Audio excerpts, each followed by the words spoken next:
2008년도에 한국에서 제작된 그 영화 가운데 하나가요. 김지훈 감독이 만든 영화가 있는데 놈놈놈이라는 그런 제목의 영화가 있습니다.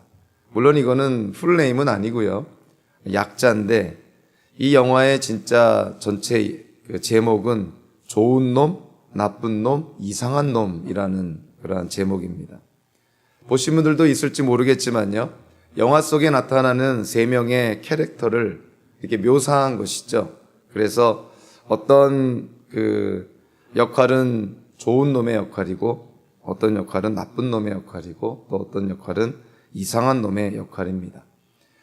이 영화의 백그라운드를 보니까 이 영화가 이전에 그 만들어진 한 외국 영화에서 아이디어를 따서 이 영화를 만들었다 그럽니다.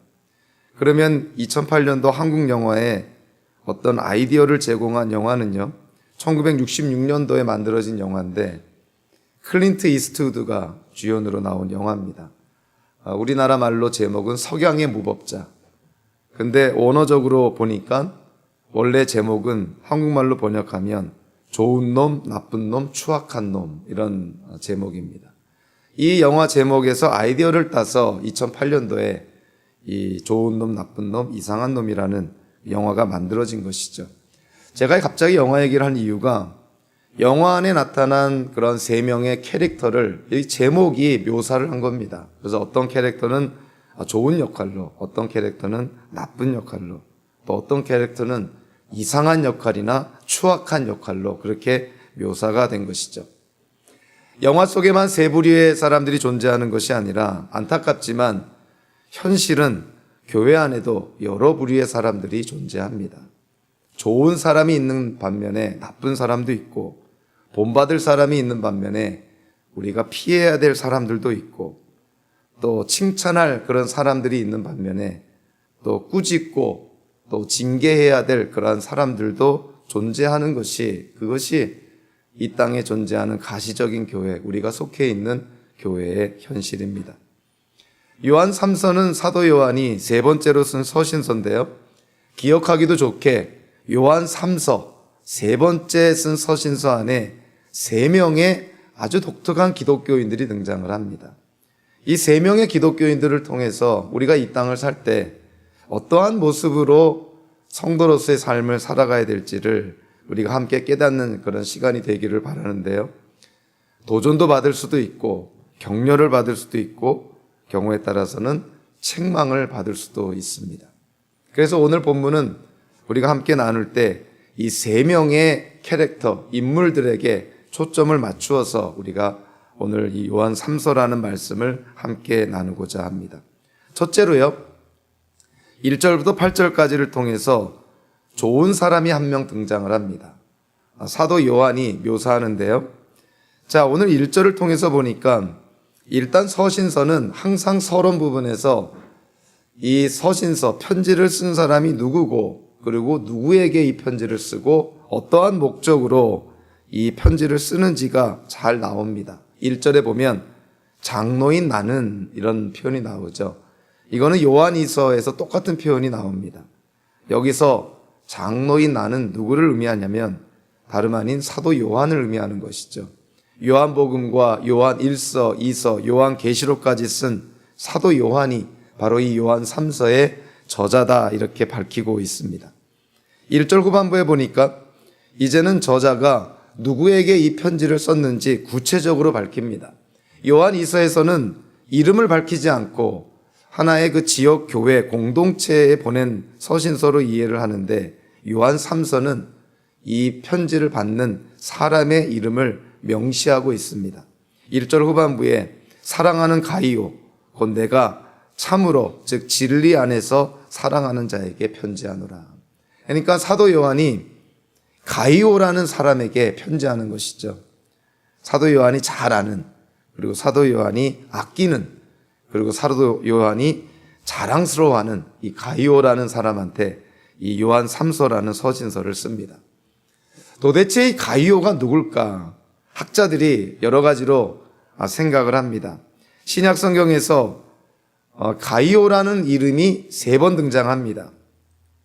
사도 바울이 에베소에 있을 때 에베소에 폭동이 일어나게 되고요. 그리고 그 폭도들에 의해서 기독교인들이 붙잡히게 되는데 그들 중에 한 명이 마게도냐 출신의 가이오라는 사람이 있습니다. 또 한 명은 사도 바울이 이제 선교 사역을 통해서 이방인 교회들로부터 구제헌금을 모아서 예루살렘 교회에 이제 전해주려고 하는데 그 사도 바울이 예루살렘으로 돌아갈 때 사도 바울과 동행했던 사람 중에 더베 사람, 즉 더베라는 도시 출신의 가이오라는 사람이 있습니다. 또 한 명은 사도 바울이 고린도에서 겨울을 보내면서 로마서를 쓰게 되는데요. 3차 선교 사역을 다 마치고 이제 다음 선교 사역을 계획을 할 때 이 고린도에서 월동을 하면서 로마서, 로마 공동체에 쓴 편지를 씁니다. 그때 사도 바울이 머물렀던 집주인의 이름이 가이오였습니다. 그러니까 신약 성경에서 특별히 가이오라는 이름이 3명이 나오는 것이죠. 마게도냐의 가이오, 더베의 가이오, 그 다음에 고린도 도시의 가이오, 이렇게 3명이 등장을 합니다. 당연히 요한 3서에서 사도 요한이 진리 안에서 사랑하는 이 가이오, 과연 이 3명 중에 한 명이 요한 3서를 받는 수신자일까?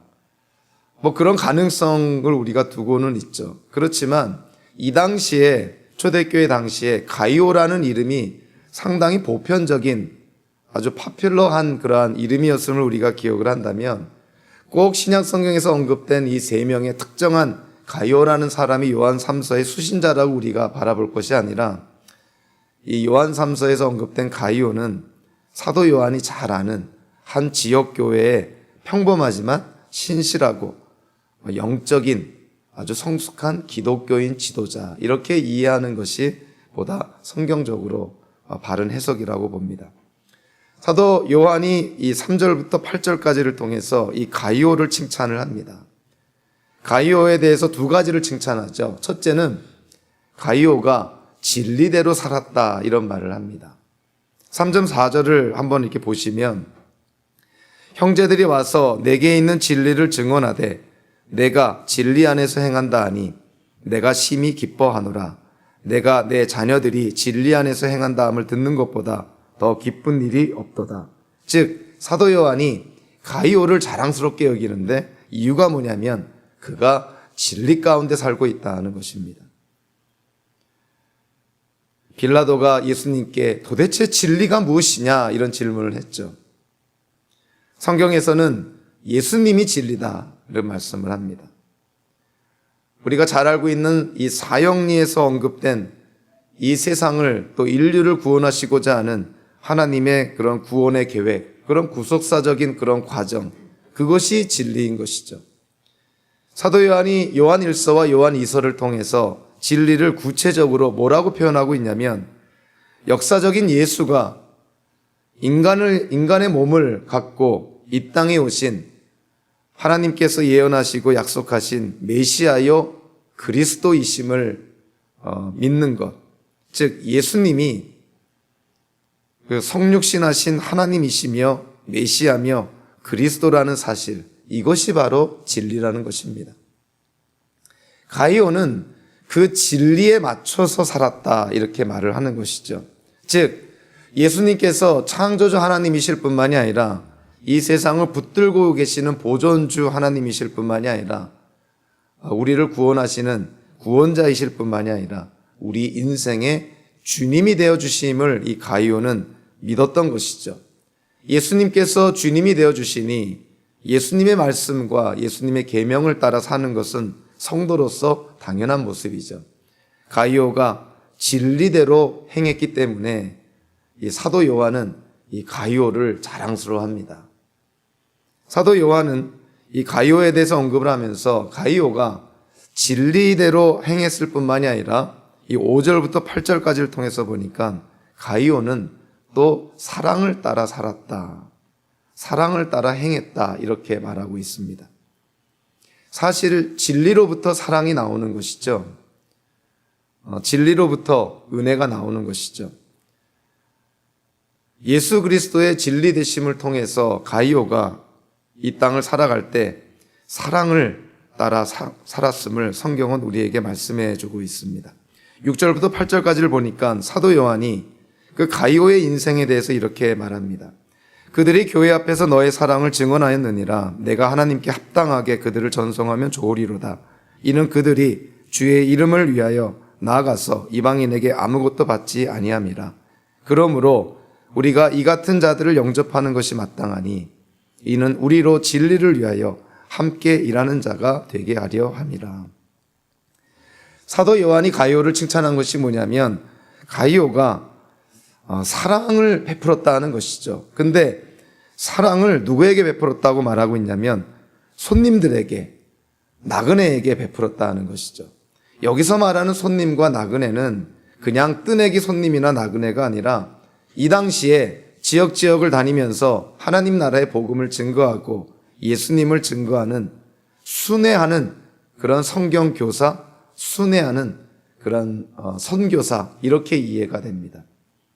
그들이 지역을 다니면서 하나님 나라의 복음을, 예수님의 복음을, 또 예수님을 증거하고 전할 때 가이오가 그들을 잘 대접하고 그들의 필요를 잘 공급해 주는 그런 환대를 잘 했다는 것이죠.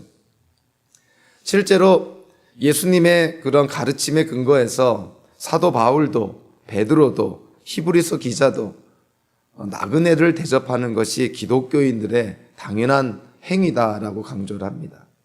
나그네들을 잘 대접해라. 특별히 하나님의 일을 하는 하나님의 사역자들을 잘 대접하라 하는 것이죠. 히브리서 기자는 손님 대접을 하다가 부지 중에 천사들을 대접할 수도 있다. 그러니까 이 나그네들, 방문자들, 손님들, 그들을 잘 대접하고 특히 하나님의 그런 일꾼들, 교회를 위해서 수고하는 자들, 순회하며 정말 가진 것 없이 빈털터리로 순회하며 하나님 나라를 증거하며 예수님을 전하는 그러한 사역자들의 필요를 채워주고 그들을 잘 환대할 것을 그렇게 성경은 말하고 있습니다. 특별히 사도 요한이요, 가이오가 그와 같은 그런 나그네들, 순회하는 선교사와 성경 교사들을 잘 환대한 것을 칭찬을 하면서 계속 그렇게 잘할 것을 촉구하는 것이죠. 사도 요한이 오늘 본문을 통해서 왜 그 하나님의 일꾼들을 잘 환대하고 그들을 도와야 되는지 세 가지 이유를 듭니다. 첫째로 그들이 다른 사람을 위해서가 아니라 주의 이름을 위해서 일하기 때문에 그들을 돕는 것이 성도의 당연한 도리라는 것이죠. 그들이 자기의 이름을 위한 것도 아니고 세상의 무슨 명예를 위한 것도 아니고 예수 그리스도를 위하여서 그들이 수고하니 그들에게 필요를 채워주고 그들을 잘 환영하고 영접하고 접대하는 것이 그것이 성도로서 당연한 모습이라는 것입니다. 7절에 보니까 두 번째로 사도 요한이 구체적으로 그 이유를 제시를 합니다. 왜 기독교인 형제 자매들이 이와 같은 사역자들을 잘 환대하고 그들의 필요를 채워줘야 되는가? 7절에 보니까 왜냐하면 그들은 이방인에게서 아무 도움도 받지 않기 때문이다, 이렇게 얘기를 합니다. 상식적으로 쉽게 이해가 되는 것이죠. 어떤 기독교 또 하나님의 나라, 예수 그리스도와 관련된 어떤 일을 하는데 예수님을 믿지도 않는 이방인들이 그 사역자를 도울 리는 없는 것이죠. 이거는 굳이 얘기를 안 해도 우리가 잘 아는 것인데 사도 요한이 이 서신서를 읽고 있는 가이오에게 강조합니다. 하나님의 그런 사역자들이, 교회를 위해서 수고하는 자들이 이방인에게 도움을 받겠느냐?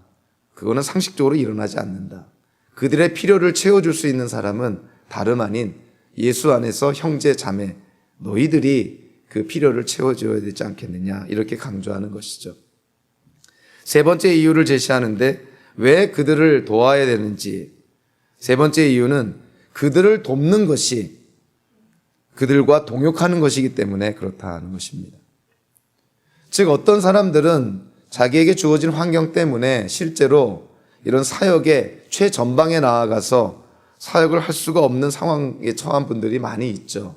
가족을 돌봐야 되고 또 개인적으로 해야 될 일들 때문에 풀타임 사역을 하지 못하는 그러한 사람들이 많이 있죠. 그러나 그들도 동역할 수 있다는 것이죠. 최전방에서 사역을 하는 자들을 위해서 기도해주고 그들의 부족을 채워주고 그들을 협력하는 것이 그들과 동역하는 거라는 것이죠.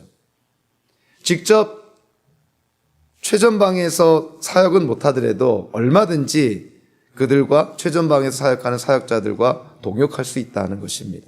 그래서 사도 요한이 가이오에게 또 이 편지를 읽고 있는 다른 기독교인들에게 촉구하는 것이죠.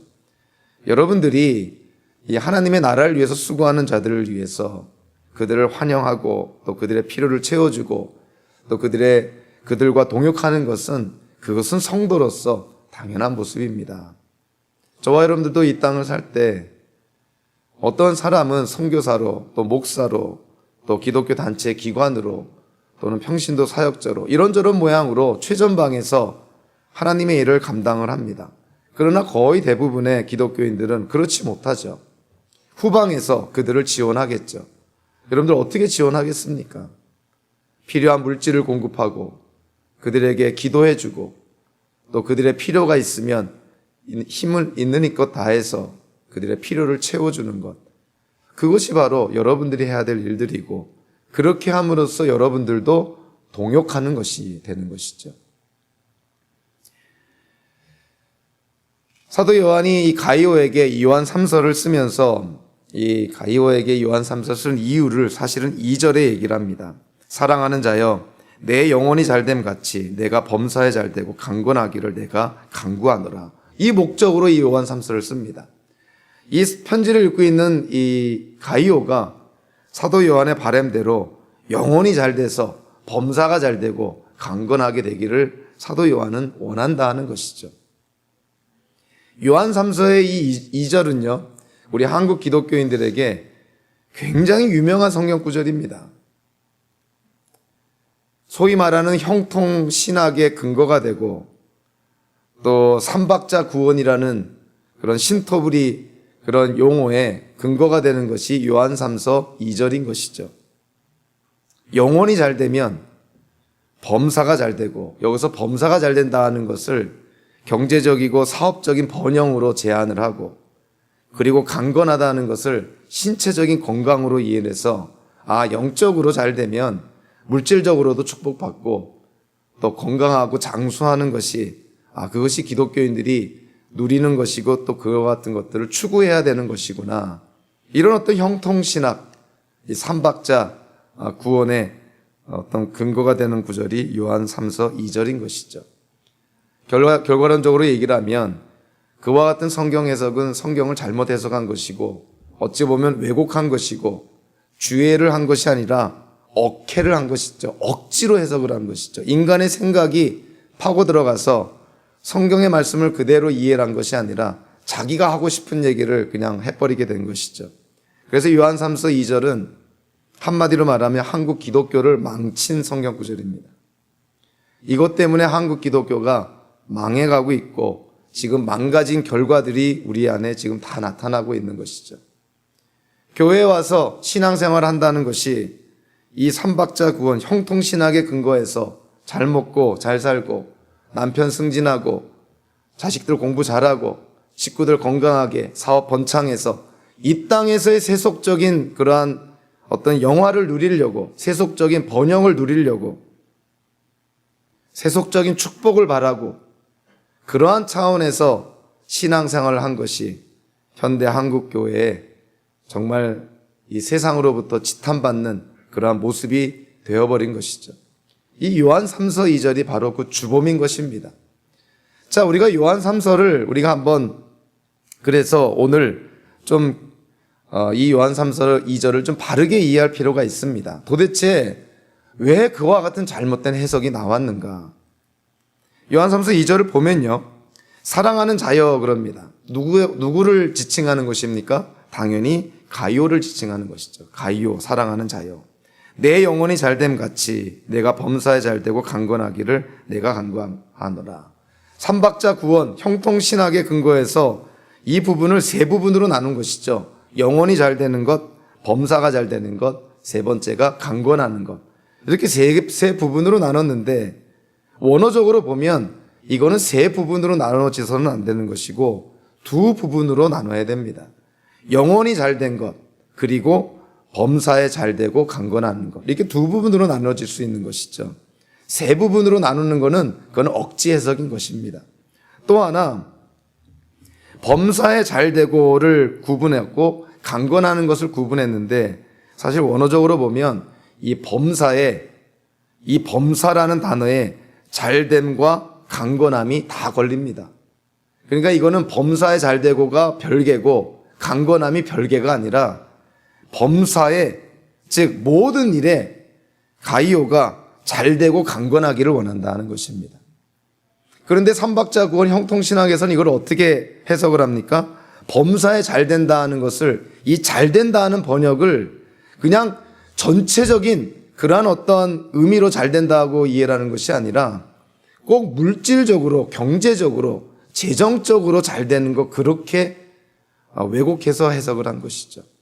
또 하나, 강건하다는 것은 이거는 여러 가지 의미가 있습니다. 우리가 정신적으로도 강건할 수 있고 신앙적으로도 강건할 수가 있고 모든 면에서 우리가 강건할 수가 있는데, 이 삼박자 구원을 강조하는, 형통신학을 강조하는 사람들은 여기서 강건하다는 것을 신체적인 강건, 신체적인 건강으로 축소, 왜곡해서 해석을 하는 것이죠. 이 성경을 우리가 그 원어에 충실하게 이렇게 번역을 하면, 해석을 하면, 이 삼박자 구원, 형통신학은 이거는 왜곡 정도가 아니라 이거는 성경을 정말 적그리스도적으로 해석한 것입니다. 완전히 기독교인의 그러한 삶을 완전히 망가뜨린 것이죠. 더 나아가서 이 요한 3서가 누구에게 쓰여졌냐면, 이 요한 3서가 그냥 모든 기독교인들에게 쓰여진 서신서라면 그래도 좀 우리가 좀 부분적으로는 받아들일 수 있는 그런 게 있는데, 자, 요한 3서가 누구한테 쓰여진 겁니까? 가이오에게 쓰여진 것입니다. 가이오. 한 사람에게, 한 특정인에게 쓰여진 것이죠. 한 특정인에게 쓰여진 것을 모든 기독교인들에게 다 적용한다는 것은 그 자체가 굉장히 무리인 것입니다.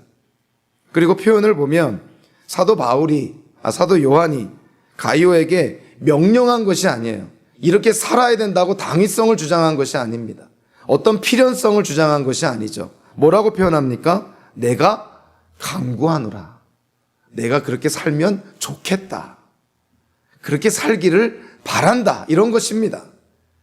그런데 이거를 왜곡해서 그렇게 살아야 된다. 우리는 그렇게 살아야 될 책임이 있다. 필연적으로 그러한 삶을 살아야 된다. 이렇게 해석하는 것은 성경을 왜곡하는 것이죠. 사도 요한이 가이오에게 원했던 것은 가이오의 영혼이 잘된 것처럼 그의 범사, 그의 인생 전체 360도 전방향적으로 모든 부분에서 하나님께서 허락하시는 풍성함을 누리기를 원한다는 것이죠. 꼭 이것이 우리가 영으로 잘되면, 영적으로 잘되면, 영적으로 성숙하면 물질적으로 축복받고 건강하고 장수한다는 그런 의미가 아니라는 것입니다.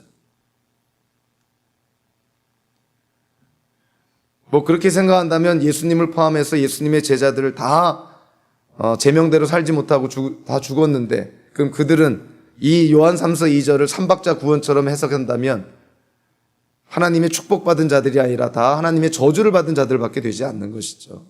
그러니까 이 요한 3서 2절을 어떤 형통신학이나 그런 물질적이고 어떤 신체적인, 우리가 소위 말하는 신명기적인 축복을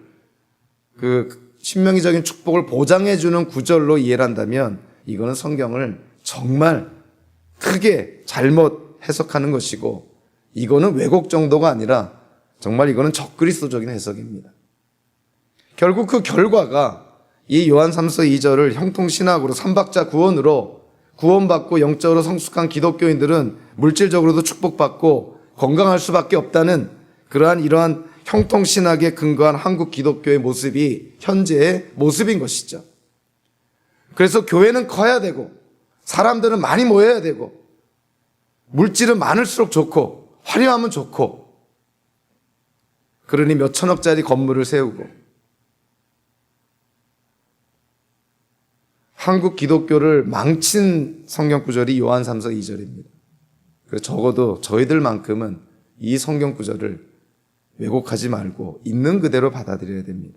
요한삼서 2절은 사도 요한이 가이오가 그 영혼이 잘됨처럼 그의 인생 전체가 하나님 허락하시는 풍성함을 누리기를 원한다는 것이죠. 꼭 물질적인 축복, 꼭 신체적인 건강, 이런 것을 의미하는 것이 결코 아니라는 것입니다.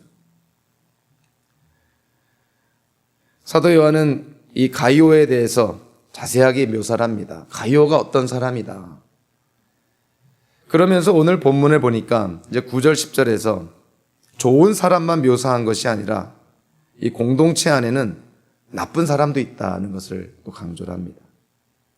가이오가 진리 가운데 행했다면 이 사람은 진리는커녕 사도 요한의 권위조차 인정하지 않고 사도 요한의 편지조차 묵살해버리고 사도 요한의 충고를 듣지 않는 그러한 사람.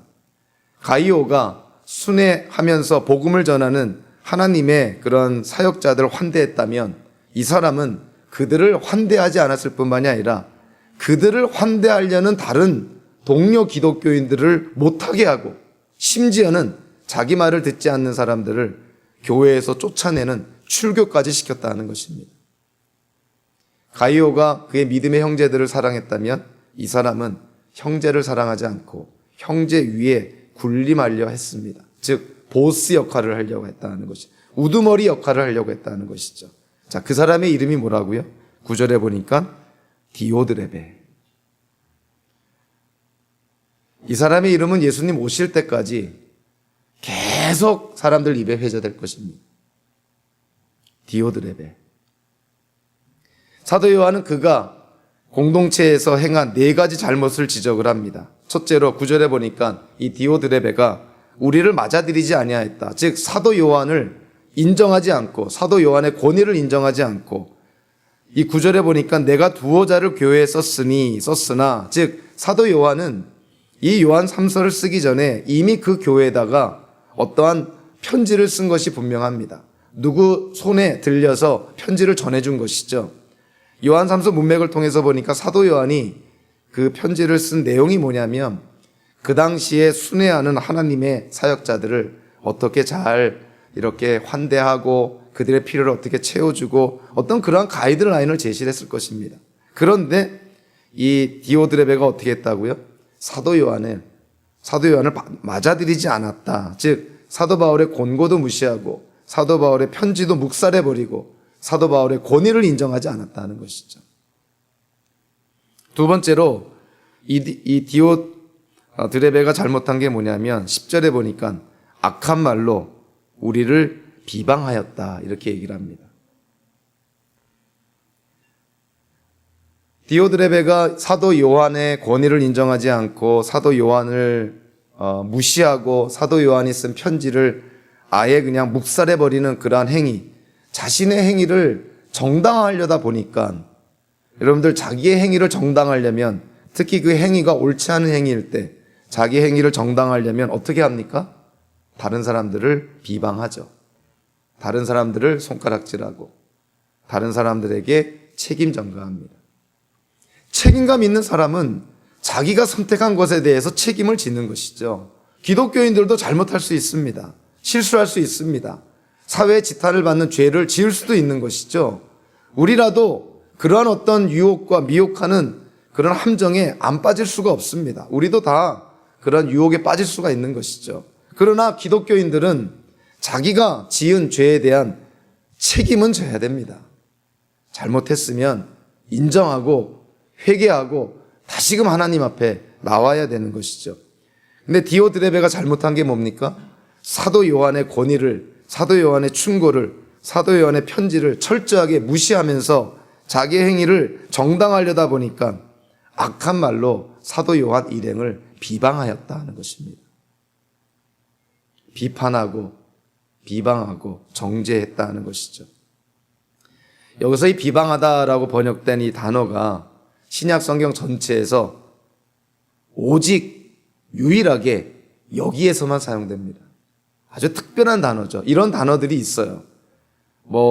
그냥 파퓰러한 단어가 아니라 어떤 특정한 상황 속에서 무엇인가를 특별하게 묘사하기 위해서 신약 성경 전체에서 딱 한 번 사용되는 단어들이 꽤 많이 있습니다. 이 비방하다는 단어가 그런 것이죠.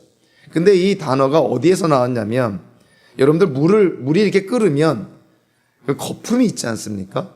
그 거품을 나타내는 어원으로부터 이 단어가 나옵니다. 그러니까 이게 무슨 말이냐면, 악한 말로 비방했다는 것은 마치 거품과 같다는 것입니다. 그들의 말은 마치 물이 끓을 때 일어나는 거품처럼 공허하고 무의미하고 아무 쓸데없는 말이라는 것이죠. 한마디로 말하면 들을 가치가 없는 말이라는 것입니다. 사도 요한이 지금 디오데레베가 사도 요한 자신을 포함해서 일행들을 비방하는데, 그들의 말은 거품과 같은 말이다. 공허하고 허무하고 의미 없고 쓸모없는 말들이다. 이렇게 얘기를 합니다.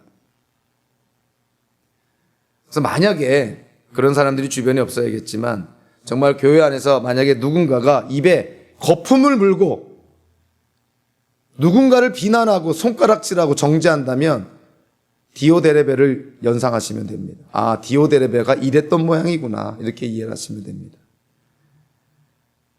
거품 물 일이 뭐가 있겠어요, 이 교회 안에서. 거품 물 일 없습니다.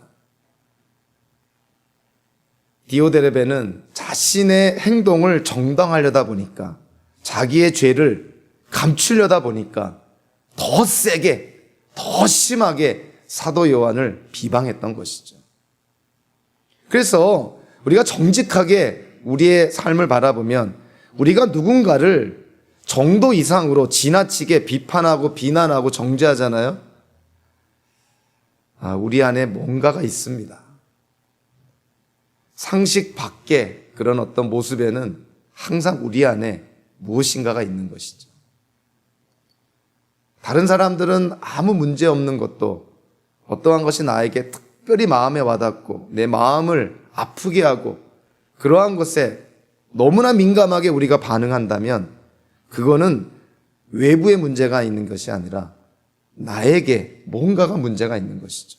무엇이 나를 그렇게 민감하게 만들었나? 무엇이 나로 하여금 그렇게 격렬하게 반응하게 했나?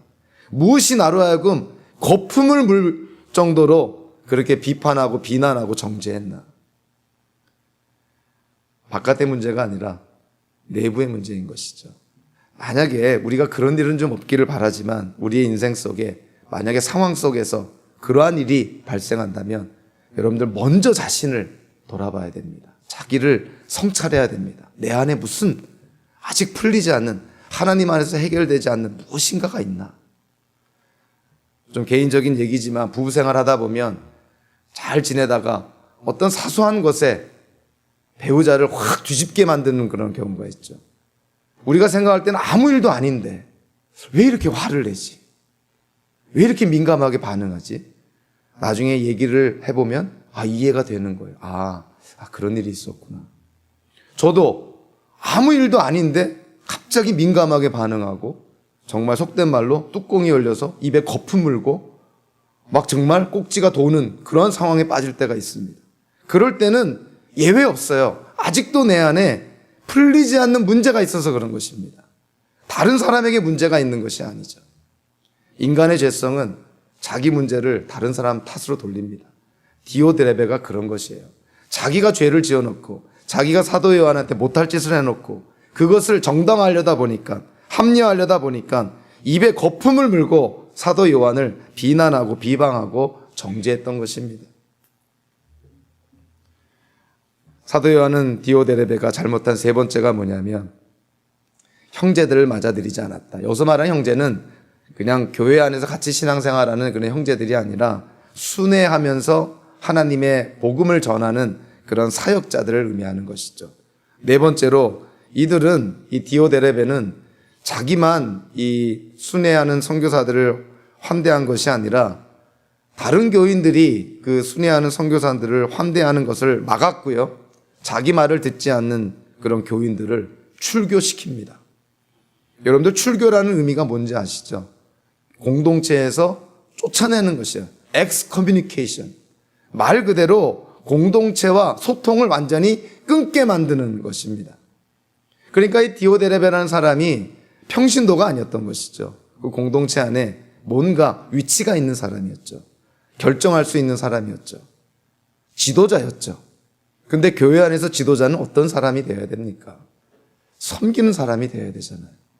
자기는 감추고 자기는 드러나지 않고 다른 교인들이 하나님께 받은 은사를 잘 활용할 수 있도록, 신앙생활 잘 할 수 있도록 보이지 않게 뒤에서 그들을 섬겨야 되는 것이 지도자인데, 디오데레베는 섬기기는커녕 그들에게 보스 역할을 한 것이죠. 내가 우두머리라는 거예요. 내가 이 교회의 우두머리, 내가 대장이라는 것이죠.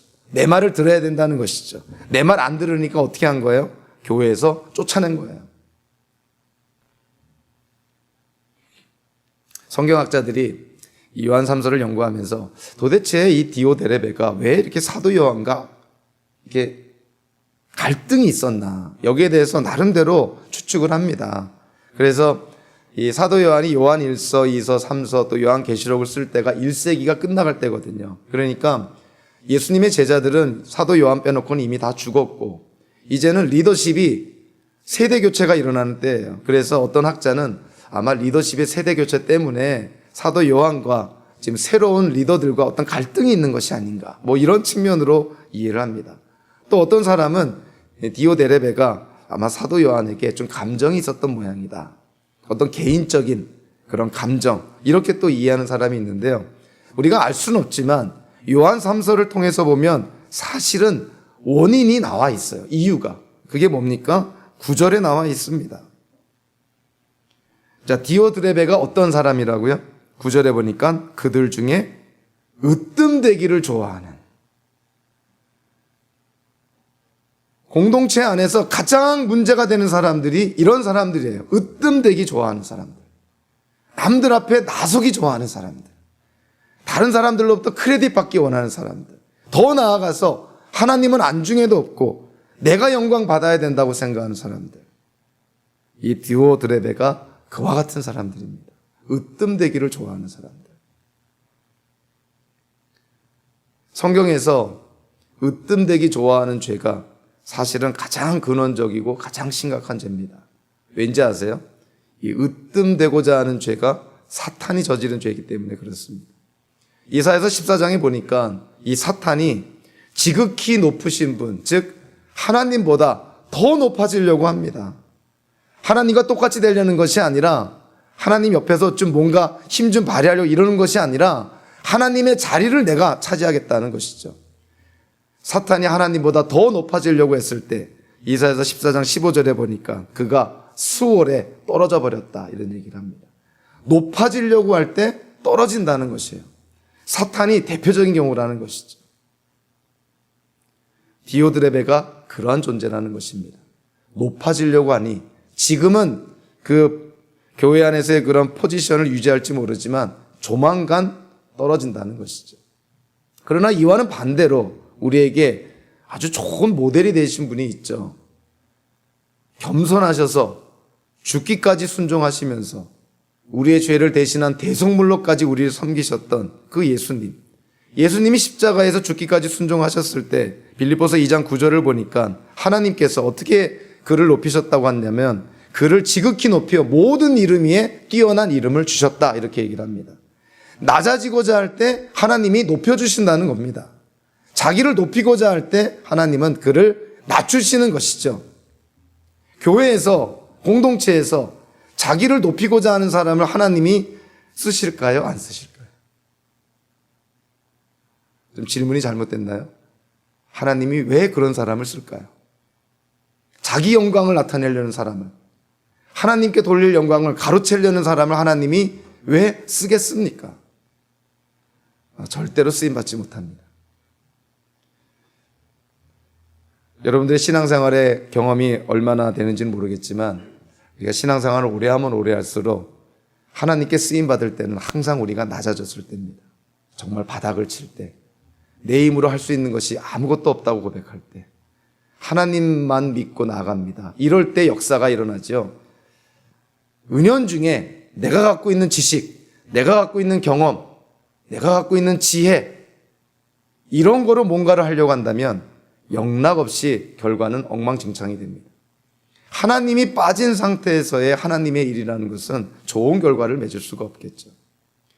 디오드레베는 높아지려고 했습니다. 으뜸되기를 좋아했던 것이죠.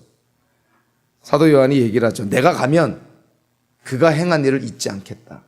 물론 아주 심하게 저주한다 이런 표현을 안 썼지만 사도 요한이 그 공동체 그 교회에 가면 디오드레베는 그가 한 일에 대해서 적법한 절차를 통해서 그에게 필요한 징계를 내리겠다는 그런 암시가 다분히 남겨져 있죠. 그러니까 높아지고자 하는 사람 결국은 떨어질 수밖에 없다는 것이죠. 사도 요한이 가이오에게 이 편지를 쓰면서 두 명을 예를 듭니다. 한 명은 좋은 예, 한 명은 나쁜 예. 9절부터 10절까지가 이 나쁜 예였죠. 디오드레베가 아주 나쁜 예입니다. 그러니까 가이오에게 이 같은 사람을 닮아서는 안 된다. 아예 이 같은 사람은 근접도 하지 말라. 밥도 같이 먹지 말라. 커피도 하지 말라. 옆에 있으면 닮아가니까 아예 멀리하라는 것입니다. 그러면서 11절에 보니까 자 이제 사도 요한이 세 번째 사람을 소개를 하는데 사랑하는 자여 악한 것을 본받지 말고 선한 것을 본받으라. 사랑하는 자여 누구겠습니까? 가이오겠죠. 가이오에게 사도 요한이 이제 네가 선택하라 이런 것입니다. 악한 것을 본받던 선한 것을 본받던 이제는 내가 선택해야 된다. 성경학자들이 여기서 악한 것을 본받지 말고 선한 것을 본받으라 했을 때 무엇이 악한 것이고 무엇이 선한 것인가에 대해서 어떤 학자들은 이거는 그냥 일반적인 표현이다. 선한 것, 악한 것을 의미한 것이다. 이렇게 얘기하는데 사실 요한 3서 문맥적으로 보면 아주 명확하게 제시가 됩니다. 악한 것을 본받지 말라고 했을 때 사도 요한이 자 무엇을 악하다고 했을까요? 바로 앞에 나와 있는 디오드레베 그 행실이 악하다는 것입니다. 그거를 본받지 말라는 것이죠. 대신에 선한 것을 본받으라. 11절에는 선한 것에 대해서 나와 있지 않았어요. 나와 있지 않아요. 어디 나와 있겠습니까? 당연히 12절에 나와 있죠. 사도 요한이 자 악한 것을 내가 소개했는데 이제 내가 선한 것을 소개하겠다 하면서 사도 요한이 소개한 사람이 누굽니까? 데메드리오. 데메드리오가 12절에 보니까 이런 사람입니다. 데메드리오가 어떤 사람인지 교회 안에서 어떤 위치에 있는지 어떤 직분을 갖고 있는지 무슨 은사가 있는지 모릅니다. 그런데 사도 요한이 데메드리오에 대해서 12절에서 간단 명료하게 그를 소개합니다. 자, 그가 인정을 받은 사람이라고 얘기를 하는데 뭇사람에게 인정을 받았다. 이 뭇사람은 결국 모든 사람이라는 뜻입니다. 모든 사람에게 인정받은 데메드리오. 그리고 진리에게서도 증거를 받았다. 즉 기독교의 진리에 비춰봤을 때에도 데메드리오는 정말 인정받는 사람이라는 거예요. 세 번째로 데메드리오를 증거하는 사람이 누구라고 말하고 있냐면 우리가 증거한다. 즉 사도 요한인 내가 데메드리오를 증거한다는 것입니다. 그러니까 모든 사람에게 인정받고 하나님의 진리의 기준으로 비춰봤을 때도 인정받고 사도 요한이 직접 인정하고 그런 데메드리오. 사도 요한이 가이오에게 디오드레베를 본받지 말고 데메드리오를 본받으라 이렇게 얘기하는 것입니다. 여기서 본받다라고 번역된 이 헬라어 동사 또 여기와 관련된 이 본받는 자 이런 단어가 성경에서 좀 몇 군데 쓰여집니다. 특별히 사도 바울이 이 단어들을 많이 사용을 합니다. 에베소 5장 1절에서는 에베소 교인들에게 너희는 본받는 자가 되라 그런데 누구를 본받으라고 말하고 있냐면 하나님을 본받는 자가 되라 이렇게 얘기를 합니다. 고린도전서 4장 16절과 11장 1절에서는 사도 요한이 대담하게 담대하게 고린도 교회 성도들에게 너희는 나를 본받는 자가 되라 이렇게 얘기를 합니다. 데살로니가전서 1장 6절에서는 사도 바울을 포함해서 사도들을 전체를 표현하면서 우리를 본받는 자가 되라. 데살로니가전서 2장 14절에서는 하나님의 교회들을 본받는 자가 되라. 즉 믿음의 성도들을 본받는 자가 되라. 그러니까 사도 바울이 이 본받다, 본받는 자라는 표현을 했을 때 항상 그 대상이 누구냐면 인격적인 대상이라는 것이죠. 하나님, 사도 바울 또는 사도들 또는 믿음의 성도들.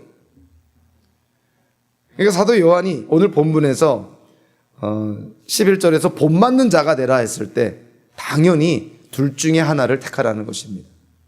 디오드레베를 택하든 데메드리오를 택하든 둘 중에 하나를 본받는 그런 결단을 내리라, 이렇게 얘기를 합니다. 우리가 신앙생활 하면서 행복한 사람들은 어떠한 신앙인들이냐면 주변에 본받을 만한 신앙인들이 많은 사람들이 행복한 신앙인들입니다. 데메드리오 같은 사람들이 많은 사람들, 그러한 사람들이 주변에 많이 이렇게 포진되어 있는 사람이 참 행복한 신앙인인 것이죠. 어쨌든 그들과 교제하면서 영향을 받으니까. 반대적으로 불행한 기독교인들은 이 디오드레베 같은 사람들이 주변에 많으면 불행해지는 것입니다. 으뜸되기를 좋아하고 남 험담하기 좋아하고 이런 사람들 주변에 있으면 자꾸만 듣다 보면 나쁜 말도 닮아가게 되는 것이죠. 우리가 이 눈 깜빡깜빡하는 그런 습관을 가진 사람들이 있잖아요. 참 고치기 어렵다고 그럽니다. 근데 어떤 사람이 자기 친구가 눈 깜빡깜빡하는 거 보고, 야, 너 눈 깜빡깜빡한다? 너 눈 깜빡깜빡하네?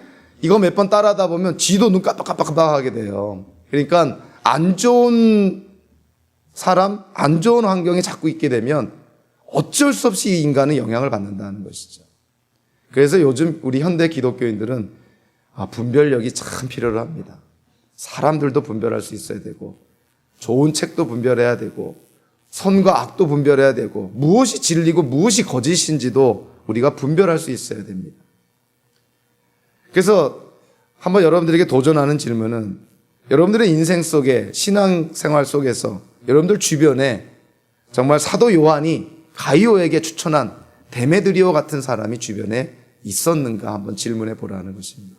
여러분들 주변에 나에게는 데메드리오 같은 사람이 있어. 한번 생각해 보라는 것이죠. 사도 요한이요, 이 가이오에게 어떤 책 속에 있는 저 멀리 있는 어떤 사람을 택한 것이 아닙니다. 사도 요한이 가이오가 본받을 사람을 누구를 택한 거냐면 같은 공동체 안에 있는 데메드리오를 택한 것이죠. 멀리 가이오야 멀리 찾을 필요 없다. 바로 내 옆에서 신앙생활하고 있는 데메드리오를 봐라. 그야말로 그가 내가 본받을 사람이다. 이렇게 얘기하는 것이죠. 저와 여러분들 신앙생활 속에서 정말 우리 주변에 데메드리오 같은 사람이 있느냐 하는 것이에요. 만약에 데메드리오가 없고 오히려 디오드레베 같은 사람들이 있다면 그건 정말 하나님 안에서 결단하고 빨리빨리 관계 정리하고 상황을 빨리 탈출해 나오셔야 됩니다. 제가 사역을 하면서 가장 의지를 많이 하고 어려울 때마다 자문을 구하고 충고를 구하고 실질적으로 저보다도 훨씬 그런 목회 경력도 인생의 경험도 많은 분이어서 정말 살아있는 지혜를 많이 제가 구한 분이 있었는데, 그분이 얼마 전에 이제 은퇴를 하고 이제 돌아오는 화요일에 한국으로 귀국을 합니다. 물론 요즘은 이런 커뮤니케이션 하는 그런 테크놀로지가 너무나 발달되어 있어서 옛날처럼 영원한 이별 같은 그런 분위기는 아니죠. 얼마든지 연락도 취하면서 소식도 전하면서 대화를 할 수 있고 소통할 수 있는데, 그럼에도 불구하고 같은 이민교회에서 같이 사역을 하면서 큰 힘이 되었던 분이 이제는 은퇴를 하고 한국으로 들어가신다니까 너무나 마음이 허전한 것입니다. 너무나 이게 텅 빈 것 같은 어떤 정말 기댔던 어떤 버팀목이 하나 없어지는 것 같은 어떤 그러한 참 허탈한 허전한 그런 마음을 부인할 수가 없더라고요. 앞으로도 그분과도 좋은 관계를 유지하겠지만 정말 그분이 이민교회에서 훌륭하게 목회하시면서 정말 저한테 미친 영향이라는 것은 정말 이루 말할 수가 없이 많죠. 여러분들에게도 여러분들의 신앙생활 속에서 제가 받은 그런 어떤 유익과 은혜를 주실 수 있는 그런 아주 데메드리오와 같은 분들이 여러분들에게 있기를 원합니다. 그리고 사실 훌륭한 신앙인들은 눈에 드러나지 않습니다. 디오드레베처럼 으뜸되기를 좋아하고 남들 앞에 나서기를 좋아하는 사람들이 믿음 좋아 보이고 신앙 좋아 보이고 성숙해 보이지만 그 안에는 아주 그 무덤 속에 있는 뼈가 시체가 있는 그런 구역질 나는 사람들도 많이 있는 것이죠. 오히려 성숙한 기독교인들은 드러나지 않습니다. 오히려 자기를 숨기고 섬기죠. 그러니까 그러한 사람들을 여러분들이 발견할 수 있어야 돼요. 주변에 많습니다. 그리고 우리가 그런 데메드리와 같은 우리가 본받을 만한 좋은 신앙인들을 우리가 찾는 것도 중요하지만 더 중요한 사실은 여러분들이 데메드리와 같은 사람이 되어야 되는 것이죠. 나는 좋은 사람이 필요해. 이걸로 그치면 안 되고 여러분들이 좋은 신앙인이 되어야 됩니다. 그래서 여러분들을 만나는 주변 사람들에게 데메드리와 같은 사람이 되어줘야 되는 것이죠. 부모가 자녀에게 너 그 교회 가서 믿음 좋은 친구 만나고 그리고 또 믿음 좋은 주일학교 교사 만나고 믿음 좋은 사람들 만나라 이렇게 얘기할 것이 아니라 부모가 자녀에게 좋은 신앙인의 모델이 되어주면 됩니다. 밖에서 찾을 것이 아니라는 것이죠. 그래서 오늘 본문을 통해서 저와 여러분들이 격려도 받고 도전을 받는 것이 우리 주변에 데메드리와 같이 우리가 본받을 만한 좋은 신앙인들 우리가 있으면 그들과 좋은 교제를 나누시는 여러분 되기를 바라고요. 더 나아가서 여러분들이 믿음이 연약하고 초신자 혹이라도 신앙적으로 방황하는 사람들에게 데메드리오와 같은 그런 신앙인이 되어줄 수 있도록 여러분들이 노력할 필요가 있습니다. 만약에 우리가 그와 같은 수고와 노력을 한다면 저와 여러분들이 섬기는 이 공동체가 굳이 선전하지 않고 굳이 드러나지 않아도 아마 많은 사람들에게 참 관심을 끌게 하는 저절로 전도가 되는 그런 아마 훌륭한 하나님의 나라의 공동체가 될 것입니다. 특별히 오늘 요한 3서 전체를 통해서 하나님께서 우리에게 베풀어 주신 인생을 살아 나아갈 때 하루하루의 순간순간의 선택으로 우리의 남은 인생이 하나님 허락하시는 풍성함을 누리는 그런 성도의 삶을 사시기를 주님의 이름으로 축원합니다. 기도하겠습니다.